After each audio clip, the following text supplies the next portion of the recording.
Hello, my name is Anthony. There were many things that piqued my interest throughout my university writing course, but nothing more than the topic of imprisonment, especially when you compare the United States to other places. In the course, we just looked at Norway and its 21-year maximum sentence, but this got me curious about other locations and if their incarceration time was more like ours or Norway's. Now, of course, the duration of the sentence depends on the crime, but for the most part, sentencing around the world falls between ours here in the U.S. and that of Norway. The United States, in almost every instance, seem to give far harsher punishments than other countries, resulting in longer sentences.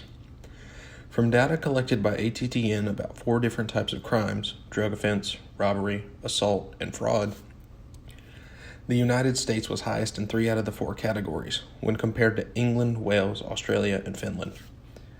The only category the United States wasn't first 4 times sentenced in was drug offenses, and Australia only had the higher average by 3 years. It also amazed me that our average sentence for assault was 3 times as great as the next highest country. I've also wondered why some sentences are given to some crimes, especially nonviolent ones. One crime I've always been inconsistent when talking about is murder and how much time should be given to anyone convicted of it. In Norway, a sentence of 21 years is usually given for murder, but can be extended by 5 years if the convicted individual continuously acts up. Norway focuses more on rehabilitation rather than letting people spend all their days in jail. A similar country with similar stances on the matter is Switzerland. There, generally, the longest sentence given is 10 to 15 years, or at least people only serve 10 to 15 years out of the sentences they are given, even for murder. In many other places, such as the U.S., Mexico, Canada, China, Australia, life in prison is allowed, and in less places, but some include the U.S. and China, the death penalty is even allowed. I always have found it interesting that a nation that doesn't allow cruel or unusual punishment allows life in prison and the death penalty. While looking at the death penalty around the world, I got a little off track because I saw something many Americans feel strongly about: gun control, at least in regards to crimes.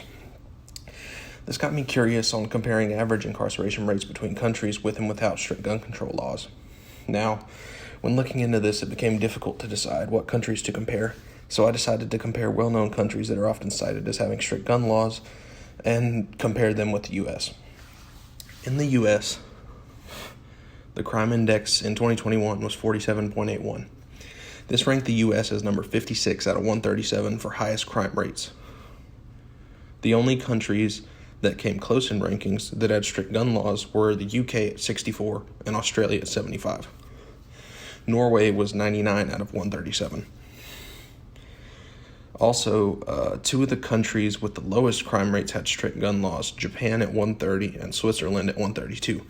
This statistic wasn't helped by the fact that the United States as a country tends to dish out jail time for seemingly any crime. It also benefits the countries that rank lower, that many focus on rehabilitation rather than incarceration, so that people are reintroduced in society rather than seemingly trapped forever. I came to the belief that in every instance of crimes being committed, that it is more beneficial to try and teach the perpetrator to act differently, so that if they are released back into society, the same crime is less likely to occur. The only instance which I don't believe this to be true is with the crime of premeditated murder. I also agree with criminals maintaining their records. However, I don't agree that they should be judged solely based on the crimes they committed. I just rather wish that you could be knowledgeable of people's crimes in their past, but not necessarily that you should judge them for them. Now, to end my talk, I would just like to thank my professor for introducing such interesting topics. I don't want to say your name to, give away information, but you know who you are. And I hope everyone has a splendid break.